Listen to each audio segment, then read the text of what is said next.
Well, this is looking promising. I'm having difficulties getting online with you guys today, so I'm sorry. Everything is just even my screen is a mess today. Okay, that's the way it goes sometimes. So bear with me. That's all right. We'll get it sorted out somehow, some way. As you know, it's Tuesday, and we're going to do our famous tea talk today. And another thing that's special about today is that it's actually World Obesity Day, which is a great day to shed light on the complexities of obesity and challenge some of the misconceptions that are out there. And as you know, obesity is more than just an issue of diet and exercise. It's actually a chronic disease that's influenced by genetics, hormones, medical conditions, and even the environment we live in. So let's start by addressing the misconception that obesity is simply about eating less and moving more. And while diet and exercise matter, they're not the full picture. Obesity is actually a disease, and there are various biological factors that are at play biological factors that are at play. Sorry, I'm a little rattled when I can't get online. I just kind of go poofy in the head. But anyway, some of these factors are genetics, for example. They play a significant role in our weight. In fact, there's some studies that show that about 40% of obesity risk, it's a genetic thing. And some people are biologically predisposed to weight gain more easily, or they have a harder time losing it. There's a set point theory, and it suggests that the body tries to maintain a specific weight range, and that makes it harder to lose weight and also easier to gain it back after dieting. And obesity, it's also linked to hormonal imbalances and medical conditions such as PCOS, hypothyroidism, and insulin resistance. Now, these conditions, they can complicate weight management and they're often overlooked. Certain medications like antidepressants and steroids can also contribute to weight gain. Now, these factors show that obesity is not just about lifestyle choices, it's deeply connected to biological and medical issues. And on top of that, the environment we live in can make a significant difference as well. Food deserts, areas with limited access to fresh, healthy food, are a real problem. According to the USDA, nearly 23.5 million Americans live in food deserts, making it incredibly difficult to make healthy food choices. Socioeconomic factors like financial stress, long work hours, and limited health care also play a big role in obesity because many people can't afford fresh produce, gym memberships, or medical care that could help manage weight. The food available to us also isn't helping much because a lot of what we eat is ultra processed, designed to be addictive by using high levels of sugar, fat, and salt that trigger the brain's reward system, making these foods really hard to resist. Now, if you combine that with gut health disruptions, where imbalanced gut bacteria affect metabolism and weight regulation, and you start to see how complex the issue really is. But how did we get here? Okay, let's take a look at the war on fat that started in the late 20th century. In fact, some of you will remember this. Public health campaigns started vilifying dietary fat, leading to the rise of low-fat products. However, many of these low-fat products were loaded up with sugar and refined carbs to make up for the lack of flavor.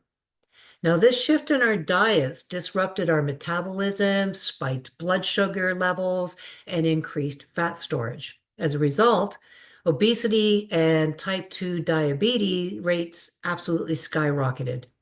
The CDC reports that obesity rates in the United States have actually more than doubled since the 70s, which shows how misleading health advice can have unintended, large-scale consequences. So it's time to move away from demonizing entire food groups and focus instead on balanced nutrition. Okay, so let's talk about something that doesn't get enough attention, weight stigma. And this refers to the discrimination and judgment people face because of their size. And believe me, when I was 240 pounds, I didn't like feeling the receiving end of this either. Imagine, and this happened to me, going to a doctor for a health issue only to have the conversation end with, you should lose weight. without any further investigation into what the real problem was, which was why I was gaining weight. And it happens all the time. And it leaves people feeling dismissed and very ashamed. Studies have shown that weight stigma actually leads to worse mental health outcomes and even further weight gain. Understandable. People who face weight discrimination, they often turn to unhealthy coping mechanisms like emotional eating, which only worsens the cycle. Weight stigma, it actually discourages people from seeking medical care, and it can cause long-term damage to both our physical and mental health. Judging someone for their weight doesn't help. It only adds stress and shame, making it even harder for them to make healthy changes. Stress itself, that's another factor contributing to obesity. Chronic stress, it leads to higher cortisol levels, which can increase abdominal fat, which is particularly dangerous because it raises the risk of heart disease and type 2 diabetes. Lack of sleep, that's the one I'm dealing with lately, also plays a major role in weight gain. And I'm experiencing that. Studies show that sleep deprivation, it messes with the hormones that regulate hunger, making us more likely to overeat or eat the wrong things. Research from the University of Chicago found that when people don't get enough sleep, they tend to crave high-calorie foods, making it even harder to maintain a healthy weight. So, what can we do to combat obesity? First, we need to change how we think about it. Instead of blaming people for their weight, we should focus on creating supportive environments that promote health and wellness for everyone. This means making fresh, nutritious food more accessible, ensuring that there's safe spaces for physical activity, and providing health care that addresses the root causes of obesity, not just focusing on weight loss alone. Now, one approach that's showing promise is the implementation of soda taxes. Some cities that have enacted these taxes have seen reductions in sugary drink consumption and improvements in public health. That's one tax I can go with. These systemic changes, they can make a significant difference in tackling obesity on a larger scale. On a personal level, small and sustainable changes can make a big long-term impact. So start by incorporating more whole foods into your diet, like fruits, veggies, and whole grains. There's another study from the American Journal of Clinical Nutrition, and it found that increasing whole grain consumption led to a significant reduction in body fat. Finding physical activities that you enjoy, whether it's walking, hiking, or dancing, is always helpful. The key here, it isn't really so much about consistency. Well, it is about consistency more than it is about perfection. Sorry, I got that backwards. Support from community wellness programs, workplace initiatives, and school-based health education can also help encourage some healthy habits. Making health a priority is not about willpower. It's about creating an environment that fosters long-term well-being. So World Obesity Day, it's a great opportunity to reflect on how we approach weight and health as a society.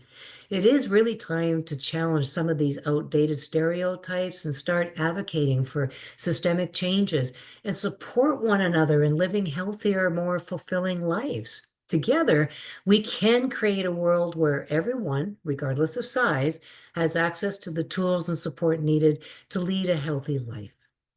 So thank you for being here on today's show. And if you'd like to know more on how you can lead a healthier life, we have a wellness show, Vitality for Life show, we call it. It's on March 12th, and it's called The Nutrition Wake Up. And that'll be at 8 p.m. Eastern Standard Time, 5 p.m. Pacific Standard Time. And that'll be, the registration will be up above for you. And also, I'm going to put a few more links to go with that. There'll be one for my online wellness center. It's free. All you got to do is put your name and email address in there, and you can get many helpful tips in there that's very helpful for you as well. If you're like me, that you just really don't want to go to a class or, feel embarrassed around other people, this is a great opportunity for you to get in there, go head down, rear up, and learn the things that you could do to help yourself. That's exactly why I've built it. So take advantage of that. Also, I have a YouTube channel that I store my shows, including this one, on too. And I've got about a year's worth stacked up in there now. So you're more than welcome to help yourself to that, as well as a blog that I put out there for those of us that kind of like to sit back and cozy up with a cup of tea and, put our feet up and, indulge in our information that way. Help yourself.